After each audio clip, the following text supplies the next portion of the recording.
আসসালামু আলাইকুম রহমতুল্লাহ বারাকাতু। একটা হাদিস বলি, মনোযোগ সহকারে শুনেন। হাদিসটি বুখারী শরীফের ৬,৪৭৭তম নম্বর হাদিস। আবু হুরায়রা রাদিয়াল্লাহু তাআলা আনহু থেকে বর্ণিত। আবু হুরায়রা রাদিয়াল্লাহু তাআলা আনহু বলেন, তিনি নিজেই শুনেছেন, আন্না রাসূলুল্লাহি সাল্লাল্লাহু আলাইহি ওয়াসাল্লাম قال, আল্লাহ রাসূল সাল্লাল্লাহু আলাইহি ওয়াসাল্লাম বলেছেন, ইন্নাল আবদা লায়াতাকাল্লামু বিল কালিমাতি, বান্দা অনেক সময় চিন্তা ভাবনা ছাড়া এমন কথা বলে ফেলে, ইয়াজিল্লু বিহা ফিন্নার, যার কারণে সে জাহান্নামের অথল গহ্বরে নিমজ্জিত হয়ে যায়। আবআদা মিম্মা বাইনাল মাশরিকি ওয়াল মাগরিবি, যার দূরত্ব হচ্ছে পূর্ব পশ্চিমের চাইতে আরো বেশি।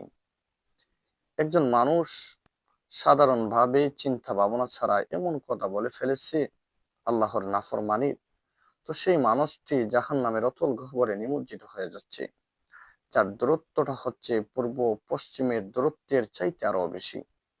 এই জন্য আমরা যখন কোনো কথা বলবো, তখন পূর্ণ সতর্কতার সাথে কথা বলবো, যাতে করে আমার কথার দ্বারা কোনো মানুষের কষ্ট না হয়, কোনো মানুষের দিলে আঘাত না হয়, কোনো মানুষের মনে কষ্ট না আসে, কোনো মানুষের যেন ক্ষতি না হয়।